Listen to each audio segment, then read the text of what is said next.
India Legal presents Courts Roundup.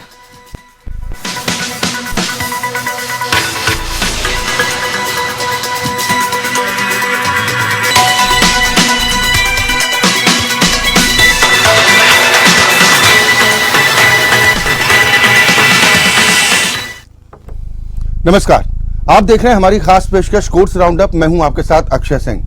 इस bulletin में अगले आधे घंटे हम आपको कोर्ट से जुड़ी तमाम छोटी बड़ी खबरों से रूबरू करवाएंगे। कोर्ट की कार्रवाई और सुप्रीम कोर्ट से लेकर हाई कोर्ट और लोअर कोर्ट्स तक के फैसलों को आपके सामने रखेंगे। लेकिन आगे बढ़ने से पहले एक नजर अभी तक की हेडलाइंस पर। मणिपुर यौन उत्पीड़न मामले पर सुप्रीम कोर्ट ने दिखाई सख्ती, कहा राज्य की कानून व्यवस्था मशीनरी पूरी तरह से ध्वस्त। पुलिस महानिदेशक को व्यक्तिगत रूप से कोर्ट में पेश होने का निर्देश। सीजीआई ने पूछा, क्या आरोपी पुलिस वालों पर हुई कार्रवाई? घरेलू हिंसा और 7 साल की अधिकतम सजा मामलों में अवनीश कुमार दिशा निर्देश का हो सख्ती से पालन। सुप्रीम कोर्ट ने राज्यों के पुलिस प्रमुखों को 8 सप्ताह के भीतर दिशा निर्देशों वाली अधिसूचनाएं जारी करने का दिया आदेश।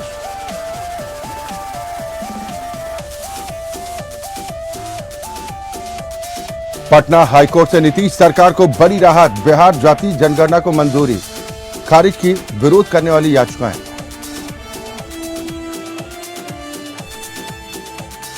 और कर्नाटक उच्च न्यायालय ने कहा, ट्रायल कोर्ट अंतिम सांस तक आजीवन कारावास की सजा नहीं दे सकते, सिर्फ सुप्रीम कोर्ट और हाई कोर्ट ही ऐसे फैसले दे सकते हैं।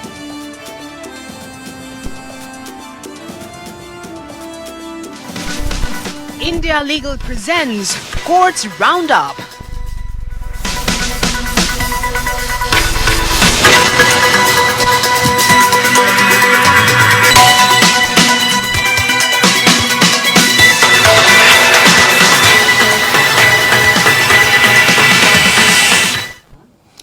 और चलिए कोर्ट्स राउंडअप की शुरुआत करते हैं और सबसे पहले बात मणिपुर हिंसा की।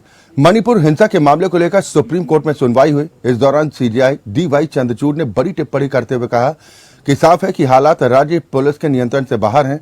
मई से जुलाई तक कानून व्यवस्था ठप हो गई थी। कोर्ट ने मामले की अगली सुनवाई सोमवार 7 अगस्त तक के लिए तय की है और मणिपुर के डीजीपी को व्यक्तिगत रूप से पेश होकर सवालों के जवाब देने को कहा है।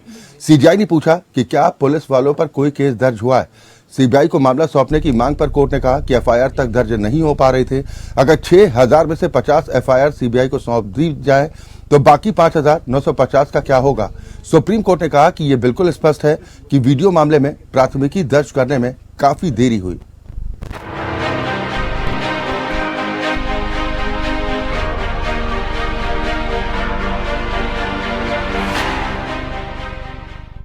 सुप्रीम कोर्ट में मणिपुर पर सुनवाई हुई।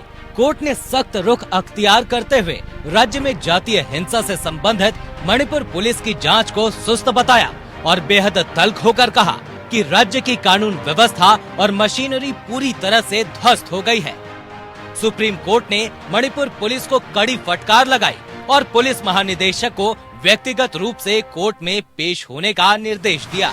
सीजीआई ने कहा कि 4 मई को ही एक महिला को कार से खींच निकाल लिया और उसके पति और बेटे की वहीं हत्या कर दी गई। इसकी एफआईआर 7 जुलाई को दर्ज हुई। सीजीआई ने कहा कि जब कानून व्यवस्था आम नागरिकों की सुरक्षा नहीं कर पा रही तो कैसी व्यवस्था है। आपकी रिपोर्ट और मशीनरी काफी आलसी और सुस्त है। सॉलिसिटर जनरल ने कोर्ट को बताया कि हमने वायरल वीडियो की जांच सीबीआई को सौंपी है। हम सुप्रीम कोर्ट से आग्रह करते हैं कि इस जांच को मॉनिटर करें। सीजीआई ने पूछा, 6523 एफआईआर में कितनी गिरफ्तारी हुई है। सॉलिसिटर जनरल ने कहा कि 7 एफआईआर दर्ज हुई है। जब सीजीआई ने 6523 एफआईआर में से सिर्फ 7 गिरफ्तार हुए तो सॉलिसिटर जनरल ने स्पष्ट किया कि ये सिर्फ गिरफ्तारी 11 एफआईआर से संबंधित है, जबकि बाकी एफआईआर में 252 गिरफ्तार हैं। 12,000 से ज्यादा लोगों को पूछताछ के लिए हिरासत में लिया गया। सीजीआई ने कहा कि बयान दर्ज करने में इतनी देरी हो रही है और पिछले 2 महीने से कोई गिरफ्तारी नहीं हुई है। सीजीआई ने पूछा कि क्या 6500 एफआईआर की जांच सीबीआई कर सकती है। इन एफआईआर में महिलाओं, बच्चों के साथ दुर्व्यवहार और घर जलाने की अलग अलग घटनाएं हुई हैं। उनकी क्या स्थिति है। सीजीआई ने कहा, मान लीजिए 50 मामले सीबीआई को सौंप दिए गए तो बाकी एफआईआर का क्या होगा। सीजीआई ने पूछा, क्या आपने किसी पुलिस को गिरफ्तार किया है? उन्होंने कहा, कुछ महिलाओं ने आरोप लगाया कि पुलिस ने उन्हें भीड़ के हवाले कर दिया। क्या उन पुलिस वालों से कोई पूछताछ हुई? क्या पुलिस वालों पर केस दर्ज हुआ? सुप्रीम कोर्ट ने अपने आदेश में मणिपुर पुलिस महानिदेशक को कोर्ट में तलब किया है। मणिपुर के डीजीपी को अदालत में पेश होने का आदेश दिया। कोर्ट ने कहा, एफआईआर के वर्गीकृत करने, एफआईआर दर्ज करने, बयान दर्ज करने, गिरफ्तारी आदि की जानकारी कोर्ट के सामने पेश किया जाए। सीजीआई ने कहा कि एक नोट तैयार करके अगली तारीख पर कोर्ट को बताएं, जिसमें घटना की तारीख, 0 एफआईआर दर्ज करने की तारीख, नियमित एफआईआर दर्ज करने की तारीख, वो तारीख जिस दिन गवाहों के बयान दर्ज किए गए, किस दिन सीआरपीसी की धारा 164 के तहत कोर्ट के सामने बयान दर्ज किए गए और गिरफ्तारी की तारीख क्या है के बारे में जानकारी दी जाएगी। सीजीआई ने कहा कि हम कोर्ट के रिटायर्ड जजों की एक कमेटी बनाने पर विचार कर रहे हैं। हम इस कमेटी का दायरा तय करेंगे, जो वहां जाकर राहत और पुनर्वास का जायजा ले और अपनी रिपोर्ट दे। कॉलिन गोन्साल्वेज ने कहा कि 118 आदिवासी शव मुर्दा घर में पड़े हुए हैं और उनके परिवारों के लिए मोर्चरी तक की कोई पहुंच नहीं है। सीजीआई ने एसजी मेहता से कहा कि आप ये देखें कि शवों की पहचान हो जाए और हमें मुआवजा आदि के बारे में जानकारी दें। वहीं पूर्व एसजी रंजीत कुमार ने कहा कि एसपी कार्यालय से मिली जानकारी से पता चलता है कि म्यांमार से जबरदस्त घुसपैठ हुई है। सीजीआई ने कहा, हम इस तथ्य के बारे में स्पष्ट हैं कि 6500 एफआईआर की जांच सीबीआई को सौंपना असंभव है। राज्य पुलिस को इसका जिम्मा नहीं सौंपा जा सकता। ऐसे में हम क्या करें, उस पर विचार करना होगा। गोन्साल्वेज ने ये भी सवाल उठाया कि मुआवजे की योजना तो है, लेकिन कोई मुआवजा नहीं दिया गया है। जस्टिस पारदीवाला ने पूछा कि अदालत को ये भी बताइए कि प्रभावित इलाकों में कितने स्कूल, छात्र और चिकित्सालय हैं, उनकी क्या स्थिति है। उन्होंने कहा कि सरकार अलग अलग सूची के जरिए बताए कि कितनी एफआईआर रेप और हत्या, लूट, डकैती, आगजनी, जान माल के नुकसान से संबंधित है। अब सोमवार को मामले की सुनवाई होगी। सोमवार को 2 बजे डीजीपी सुप्रीम कोर्ट में पेश होंगे। Bureau report. उधर जातीय गणना को लेकर पटना हाईकोर्ट ने नीतीश सरकार को बड़ी राहत दी है। जातीय सर्वेक्षण मामलों पर फैसला सुनाते हुए कोर्ट ने बिहार सरकार को जातीय गणना कराने की अनुमति दे दी। इस मामले में दायर विरोधियों की याचिका को पटना हाईकोर्ट ने खारिज कर दिया है। चीफ जस्टिस केवी चंद्रन की खंडपीठ ने जातीय सर्वेक्षण के विरुद्ध दायर याचिकाओं को खारिज कर दिया। लगभग 4 महीने के इंतजार के बाद आखिरकार नीतीश कुमार, लालू प्रसाद का ड्रीम प्रोजेक्ट माने जाने वाले जातीय सर्वे को चुनौती देने वाली याचिकाओं पर पटना हाईकोर्ट ने अपना फैसला सुना दिया। पटना हाईकोर्ट के चीफ जस्टिस केवी चंद्रन की खंडपीठ ने इस संबंध में 3 जुलाई 2023 से 5 दिनों की लंबी सुनवाई पूरी कर फैसले को सुरक्षित रखा था।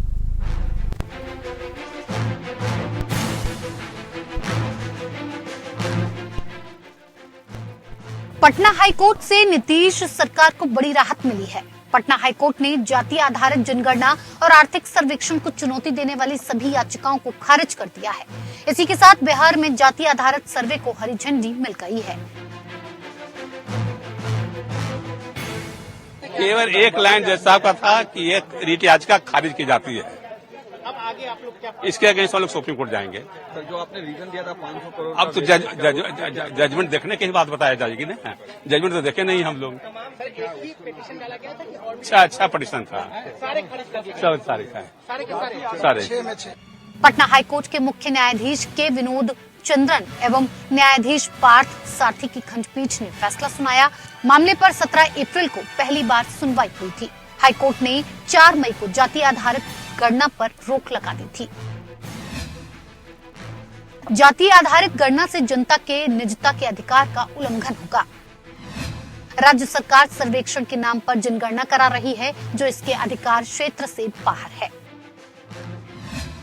सरकार ने इस गणना का उद्देश्य नहीं बताया है, जिसमें इन संवेदनशील जानकारी का दुरुपयोग किया जा सकता है। राज्य सरकार द्वारा एकत्रित डेटा की सुरक्षा पर भी प्रश्न। राज्य सरकार ने आकस्मिक निधि से 500 करोड़ इस सर्वेक्षण के लिए इस्तेमाल किया है, जो जनता के धन का दुरुपयोग है। संविधान राज्य सरकार को इस तरह का सर्वेक्षण करने की अनुमति नहीं देता है। वहीं राज्य सरकार ने अपना पक्ष रखते हुए कहा था कि ये राज्य का नीतिगत निर्णय है और इसके लिए बजटीय प्रावधान किया गया है। सरकार ऐसी कोई जानकारी नहीं मांग रही है जिससे निजता के अधिकार का हनन होगा। राज्य सरकार का ये संवैधानिक दायित्व है कि वो अपने नागरिकों के बारे में जानकारी इकट्ठा कर कल्याणकारी योजनाओं का लाभ विभिन्न वर्गों तक पहुंचा सके। सरकार ने कहा था कि जातीय गणना का पहला चरण समाप्त हो चुका है और दूसरे चरण का 80% कार्य पूरा हो चुका है। ऐसे में इसे रोकने का कोई औचित्य नहीं है। जातीय गणना पर रोक लगाने से जुड़ी याचिका के पटना हाई कोर्ट में खारिज होने के बाद याचिकाकर्ताओं ने उसे सुप्रीम कोर्ट में चुनौती देने की घोषणा की है। पिछली सुनवाई में राज्य सरकार की ओर से महाधिवक्ता पीके शाही ने कोर्ट के समक्ष पक्ष प्रस्तुत किया था। उन्होंने कहा कि ये सर्वे है जिसका उद्देश्य आम नागरिकों के संबंध में आंकड़ा एकत्रित करना है, जिसका उपयोग उनके कल्याण और हितों के लिए किया जाना है। पटना हाईकोर्ट ने जातीय गणना के विरोध में दायर याचिका को खारिज कर दिया। अब इस फैसले से नीतीश सरकार को बड़ी राहत मिली है। करीब 500 करोड़ रुपए की लागत से हो रहे सर्वे को अब जल्द ही अंतिम रूप दे दिया जा सकता है। Bureau report, APN news. उधर शिवसेना के 2 गुटों की मान्यता पर सुनवाई करते हुए सुप्रीम कोर्ट ने मौखिक रूप से कहा कि एकनाथ शिंदे गुट को आधिकारिक शिवसेना के रूप में मान्यता देने के चुनाव आयोग के फैसले के खिलाफ उद्धव ठाकरे गुट की ओर से दायर याचिका पर वो संविधान के अनुच्छेद 370 लागू करने के सरकार के फैसले को चुनौती मामले में हो रहे सुनवाई के बाद सुनवाई करेगा। साथ ही अदालत ने शिवसेना उद्धव ठाकरे पार्टी के सांसद सुनील प्रभु की ओर से दायर याचिका को सूचीबद्ध करने पर भी मौखिक रूप से सहमति व्यक्त की, जिसमें एकनाथ शिंदे के नेतृत्व वाले भागी विधायकों के खिलाफ लंबित अयोग्यता याचिकाओं पर शीघ्र निर्णय लेने के लिए महाराष्ट्र विधानसभा अध्यक्ष को निर्देश दिए जाने की मांग की गई। चुनाव आयोग के फैसले को चुनौती देने वाली याचिका का उल्लेख एडवोकेट अमित आनंद तिवारी ने सीजेआई डीवाई चंद्रचूड़, जस्टिस जेबी पारदीवाला और जस्टिस मनोज मिश्रा की पीठ के समक्ष किया था। वकील तिवारी की ओर से कहा गया था कि यह मामला अब शिवसेना मामले में संविधान पीठ के फैसले के दायरे में आ चुका है। उन्होंने अनुरोध किया कि मामले की सुनवाई किसी विविध दिन पर की जाए जब संविधान पीठ न बैठ रही हो। सीजेआई डीवाई चंद्रचूड़ ने कहा कि यह विस्तृत सुनवाई की आवश्यकता वाला मामला है और इसे विविध दिन पर नहीं सुना जा सकता। सीजेआई ने कहा कि हमें इसे सुनना होगा, सीबी की प्रतीक्षा करें और हम सूचीबद्ध करेंगे। एकनाथ शिंदे के खिलाफ लंबित अयोग्यता कार्रवाई पर महाराष्ट्र विधानसभा अध्यक्ष की ओर से शीघ्र निर्णय लेने की मांग वाले शिवसेना उद्धव बालासाहेब ठाकरे नेता सुनील प्रभु की ओर से दायर याचिका का भी एक अन्य वकील की ओर से तत्काल लिस्टिंग के लिए उल्लेख किया गया था। सीजेआई चंद्रचूड़ ने इसे सूचीबद्ध करने पर सहमति जताई। चुनाव आयोग ने 17 फरवरी को एकनाथ शिंदे समूह को आधिकारिक शिवसेना के रूप में मान्यता दी थी, जिसमें उन्हें आधिकारिक धनुष और तीर के प्रतीक और शिवसेना नाम का उपयोग करने की अनुमति मिली थी। घरेलू हिंसा मामलों में अक्सर गलत आरोप लगाकर इस प्रावधान का दुरुपयोग किया जाता है। इस बाबत 2014 में सुप्रीम कोर्ट ने गिरफ्तारी और कार्रवाई पर दिशा निर्देश दिया था। अब घरेलू हिंसा और 7 साल की अधिकतम जेल की सजा के प्रावधान वाले अपराध वाले केस पर सुप्रीम कोर्ट ने कहा कि ऐसे मामलों में गिरफ्तारी पर अरनीश कुमार दिशा निर्देशों का सख्ती के साथ पालन करें। सुप्रीम कोर्ट ने हाईकोर्ट और पुलिस डीजीपी को अनुपालन सुनिश्चित करने का निर्देश दिया।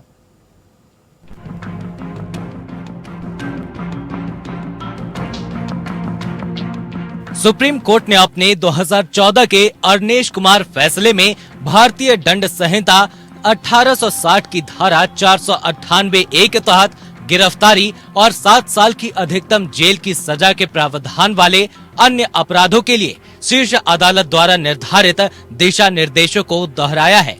जस्टिस एस रविंद्र भट्ट और जस्टिस अरविंद कुमार की पीठ ने उच्च न्यायालयों और पुलिस प्रमुखों को सख्त अनुपालन सुनिश्चित करने के लिए 2014 के फैसले के संदर्भ में अधिसूचनाएं और सर्कुलर जारी करने का भी निर्देश दिया। सुप्रीम कोर्ट ने सभी राज्यों के उच्च न्यायालयों और पुलिस प्रमुखों को 8 सप्ताह के भीतर इन दिशा निर्देशों वाली अधिसूचनाएं और सर्कुलर जारी करने का निर्देश देने के अलावा अरनेश कुमार दिशा निर्देशों का सख्ती से पालन करने के महत्व पर जोर दिया है। ये टिप्पणियां झारखंड हाईकोर्ट के उस आदेश को रद्द करते हुए की गयी, जिसमें भारतीय दंड संहिता की धारा 498A और दहेज निषेध अधिनियम 1961 के तहत विभिन्न प्रावधानों के तहत अपराधों के आरोपी पति को अग्रिम जमानत देने से इनकार कर दिया गया था। अग्रिम जमानत खारिज कर दी गई, लेकिन उच्च न्यायालय ने आरोपी पति को आत्मसमर्पण करने और बाद में नियमित जमानत लेने का भी निर्देश दिया। आईपीसी की धारा 498A पति या उसके रिश्तेदारों के हाथों विवाहित महिलाओं के खिलाफ क्रूरता को दंडित करने का प्रावधान करती है। हालांकि अरनेश कुमार मामले की पीठ ने कहा कि कानून विवाहित महिलाओं को उसके पति और उसके परिवार द्वारा विशेष रूप से दहेज की मांग के संबंध में दिए जाने वाले उत्पीड़न के खतरे से निपटने के अपने घोषित उद्देश्य के बावजूद दुरुपयोग की संभावना ज्यादा है। अरनेश कुमार दिशा निर्देश क्या है, आइए जानें। जस्टिस चंद्रमौली कुमार प्रसाद और जस्टिस पिनाकी चंद्र घोष की शीर्ष अदालत की पीठ ने इसे देखते हुए अन्य बातों के साथ साथ दहेज से संबंधित मामलों में आरोपियों को स्वतः गिरफ्तार करने से पुलिस को रोकने के लिए दिशा निर्देशों का एक सेट जारी किया था। इस महत्वपूर्ण फैसले में शीर्ष अदालत ने स्पष्ट रूप से कहा था कि केवल इस विश्वास पर गिरफ्तारी नहीं की जा सकती कि आरोपी ने कोई अपराध किया होगा जो भारतीय दंड संहिता की धारा 498A को आकर्षित करेगा। अदालत ने कहा कि किसी गिरफ्तारी को उचित ठहराने के लिए गिरफ्तारी का कारण बताने के लिए पर्याप्त सामग्री होनी चाहिए और साथ ही ये भी बताना चाहिए कि जांच के उद्देश्यों के लिए ये क्यों आवश्यक है। अदालत ने ये भी स्पष्ट किया कि ये दिशा निर्देश भारतीय दंड संहिता के अन्य प्रावधानों पर समान रूप से लागू होंगे, जिसके तहत किसी आरोपी को 7 साल या उससे कम कारावास की सजा का प्रावधान हो। सुप्रीम कोर्ट ने 2015 में इन दिशा निर्देशों पर पुनः विचार करने का राष्ट्रीय महिला आयोग NCW का अनुरोध अस्वीकार कर दिया था। आयोग ने तर्क दिया था कि जुलाई 2014 का फैसला वैधानिक आदेश से परे चला गया और भारतीय दंड संहिता की धारा 498A के तहत किसी व्यक्ति की गिरफ्तारी के संबंध में पुलिस को व्यापक विवेक दिया गया। अदालत ने स्पष्ट किया कि ये न केवल भारतीय दंड संहिता की धारा 498A या दहेज निषेध अधिनियम की धारा 4 के तहत मामलों पर लागू होंगे, बल्कि ऐसे मामलों पर भी लागू होंगे जहां अपराध के लिए 7 साल से कम अवधि के कारावास की सजा का प्रावधान हो सकता है, जिसे 7 वर्ष तक बढ़ाया जा सकता है, चाहे जुर्माने के साथ हो या बिना जुर्माने के। Bureau report.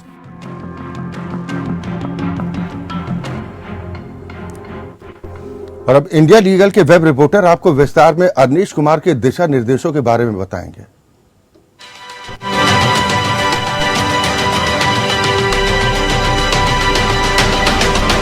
कई बार ऐसा होता है कि औरतें अपने हस्बैंड और उसकी फैमिली के अगेंस्ट झूठे चार्जेस लगाती हैं, जिसकी कीमत उस फैमिली को चुकानी पड़ती है।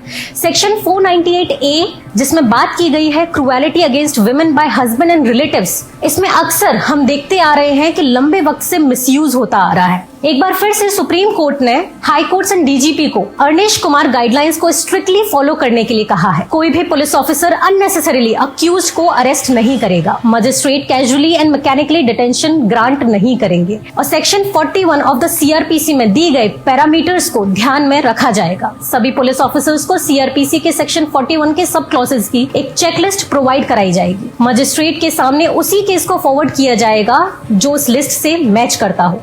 मजिस्ट्रेट भी उस लिस्ट को इवैल्यूएट और क्रॉस चेक करने के बाद ही डिटेंशन ग्रांट करेंगे। इन गाइडलाइंस के साथ कंप्लाई न करने पर पुलिस ऑफिसर्स और जजेस के अगेंस्ट डिपार्टमेंटल इंक्वायरी भी जारी की जा सकती है। High courts and police chief के द्वारा 8 हफ्तों के अंदर इन गाइडलाइंस को नोटिफिकेशंस एंड सर्कुलर के थ्रू इशू करना अनिवार्य है।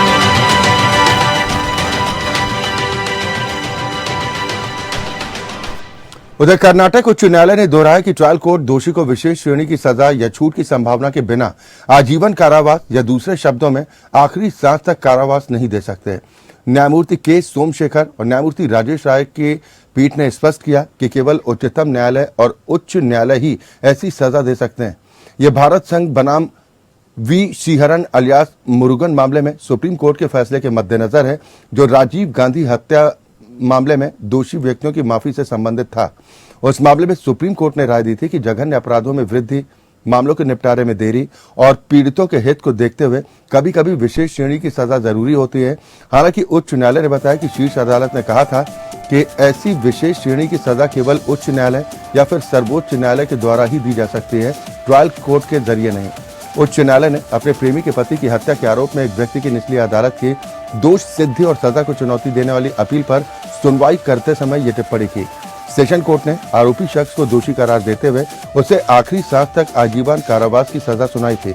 अपील पर उच्च न्यायालय ने उस व्यक्ति की दोष सिद्धि को बरकरार रखा, लेकिन दोषी को उसकी अंतिम सांस तक कारावास की सजा देने के सत्र न्यायालय के फैसले को रद्द कर दिया, क्योंकि ये पाया गया कि निचली अदालतें ऐसी विशेष श्रेणी की सजा नहीं दे सकती। न्यायालय ने आगे पाया कि वर्तमान मामला दुर्लभतम में से दुर्लभतम मामला नहीं है जिसके लिए विशेष श्रेणी की सजा दी जाए। उच्च न्यायालय सजा पर निचली अदालत के आदेश को संशोधित करने के लिए आगे बढ़ा। दोषी की सजा को उसके जीवन के अंतिम सांस तक कारावास से घटाकर आजीवन कारावास, जिसमें 14 साल के बाद छूट की संभावना शामिल है, ये कर दी गई। उसी फैसले में अदालत ने एक सह अभियुक्त को भी बरी कर दिया, जिस पर पहले हत्या पीड़ित के शव को स्थानांतरित करने में मदद करने का आरोप लगाया गया था।